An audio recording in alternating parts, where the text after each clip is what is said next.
Bihar biofuels उत्पादन प्रोत्साहन नीति 2023 की स्वीकृति दी गई है। दूसरा है, आपको जानकारी होगी कि जो राज्य में वस्त्र एवं चर्म नीति है 2022, उसका जो आवेदन लेने का कार्यकाल है वो 1 साल ही था, उसको और 1 साल एक्सटेंड कर दिया गया है। भारत सरकार द्वारा जो विभिन्न जो डिपॉजिटर स्कीम है, जो चिट फंड है और अन्य जो डिपॉजिट स्कीम चलाए जाते हैं, उसके बारे में एक अधिनियम 2019 में पास हुआ था भारत सरकार द्वारा। नमस्कार, आप लाइव स्ट्रीम देख रहे हैं, मैं हूं आपके साथ रोहित वर्मा। देखिए, बिहार के मुख्यमंत्री नीतीश कुमार की अध्यक्षता में आज मंत्रिपरिषद की बैठक बुलाई गई। मंत्रिपरिषद की बैठक यानी सीएम नीतीश की बैठक अब खत्म हो चुकी है। कुल 8 एजेंडों पर मुहर मंत्रिपरिषद ने लगाई है। कई अहम बड़े फैसले सीएम नीतीश कुमार के द्वारा और मंत्रिपरिषद के द्वारा लिए गए हैं। कई अलग अलग विभागों से स्वीकृतियां भी पास की गई, जिसकी जानकारी बिहार के अपर मुख्य सचिव एस सिद्धार्थ दे रहे हैं। सबसे पहले आप वो सुने। आज कुल 8 विषयों पर मंत्रिपरिषद में निर्णय हुए हैं।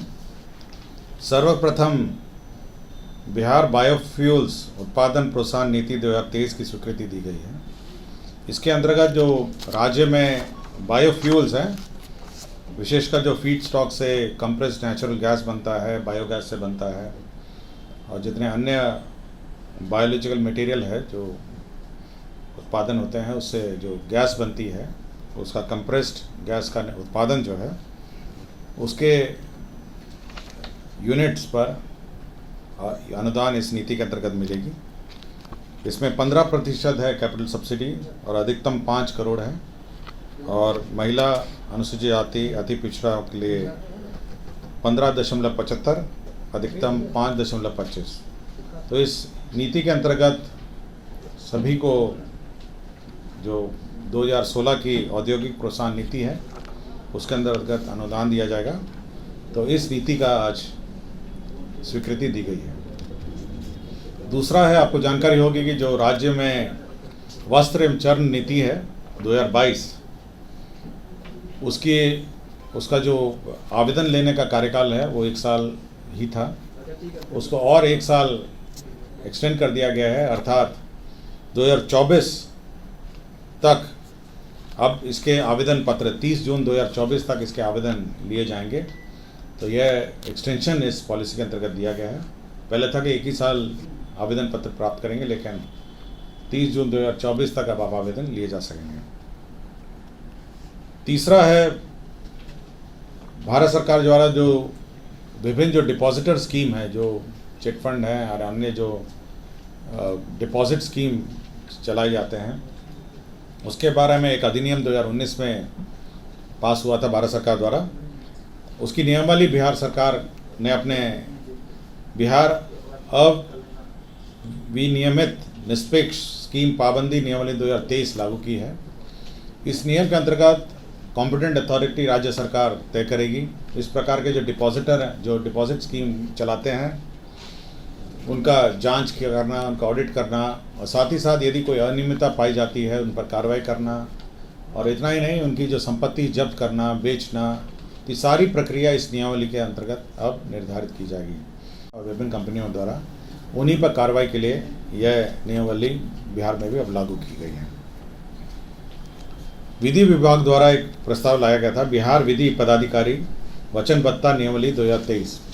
इसमें राज्य में जितने भी हमारे न्यायालय हैं, उसमें जितने भी हमारे जो वकील हैं, विभिन्न प्रकार के वकील हैं, जिसमें लोक अभियोजक हैं, सरकारी प्लीडर हैं, अपर लोक अभियोजक हैं, अपर सरकारी प्लीडर हैं, अपर महाअधिवक्ता है, स्थायी विधिक सलाहकार है, अपर स्थायी विधिक सलाहकार हैं, इन सबका चयन की प्रक्रिया निर्धारित की गई है कि किस प्रकार चयन होगा। इस सभी में विभिन्न स्तरों से अनुशंसा प्राप्त होंगी, और साथ ही साथ जो जिला स्तरीय अधिवक्ता हैं, उनका जिला और डिस्ट्रिक्ट जज के कंसल्टेशन से पैनल का अनुशंसा होगी, और साथ ही साथ एक चयन समिति राज्य स्तर पर होगी, जो एडवोकेट जनरल की अध्यक्षता में एक चयन समिति होगी।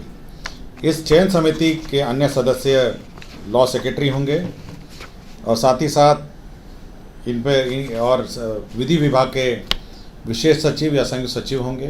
तो ये सभी इस अधिवक्ताओं का लिस्ट स्क्रूटनी करेंगे, चयन करेंगे और साथ ही साथ फिर विधि विभाग के माध्यम से राज्य सरकार को अनुमोदन प्राप्त किया जाएगा। इसमें सभी प्रकार के नियमावली में सभी प्रकार किस प्रकार चयन होगा, किस प्रकार उनको हटाए जा सकेंगे, उनको उनके वह क्या कार्य कर सकेंगे, क्या नहीं कर सकेंगे, जैसे प्राइवेट व्यक्तियों का केस लड़ पाएंगे, नहीं लड़ पाएंगे, किस परिस्थिति में लड़ पाएंगे, तो पूरी जो व्यवस्था है सरकारी वकीलों की, उसके बारे में विवरणी इस नियमावली में आज स्वीकृति हुई है। बिहार विधि पदाधिकारी वचनबद्धता नियमावली 2023। तो अब से जितने भी सरकारी वकील हैं विभिन्न स्तर के, विभिन्न प्रकार के, सुप्रीम कोर्ट में, माननीय उच्च न्यायालय में और जिला में, ये सभी अब इस नियमावली के अंतर्गत अब चयनित होंगे। तो यह एक महत्वपूर्ण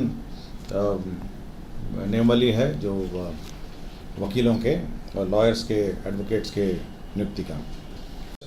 आयुर्विज्ञान स्नातकों, फॉरेन मेडिकल ग्रेजुएट्स,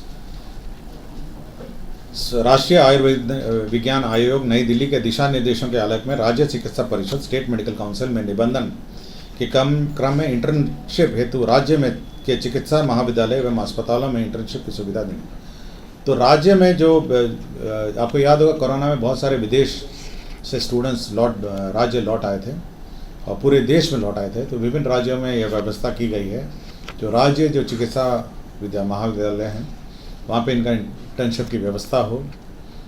और इसकी एक सीमा भी है, 7.5% जो टोटल इंटर्नशिप है उसके अंतर्गत ही 7.5% के अंतर्गत लिमिट के अंतर्गत ही लिए जा सकते हैं।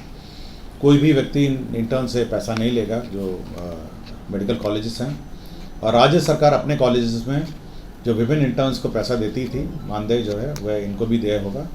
तो ये एक महत्वपूर्ण निर्णय है जो अन्य देशों से जो कोरोना काल में वापस हमारे मेडिकल ग्रेजुएट्स देश आ गए थे, उनके लिए ये व्यवस्था की गई है। तो आपने सुना, कुल 8 एजेंडों पर मुहर नीतीश कैबिनेट ने लगाया है। कई स्वीकृतियां भी जो है वो मिली हैं, अलग अलग विभागों से जो है कई अहम फैसले लिए गए हैं। क्या कुछ सिद्धार्थ कह रहे थे वो आपने सुना। बहरहाल इस खबर में बस इतना ही। अगर आपने अब तक लाइव सीरीज को सब्सक्राइब नहीं किया है, जल्द से जल्द लाइव सीरीज को सब्सक्राइब कर लिए, साथ ही साथ हमारे फेसबुक पेज को फॉलो करना, वीडियो को लाइक शेयर करना बिल्कुल भी ना भूलें। धन्यवाद। आयुर्विज्ञान स्नातकों, फॉरेन मेडिकल ग्रेजुएट्स, राष्ट्रीय आयुर्विज्ञान आयोग नई दिल्ली के दिशा निर्देशों के आलोक में राज्य चिकित्सा परिषद स्टेट मेडिकल काउंसिल में निबंधन के क्रम में इंटर्नशिप हेतु राज्य में के चिकित्सा महाविद्यालय एवं अस्पतालों में इंटर्नशिप की सुविधा दी।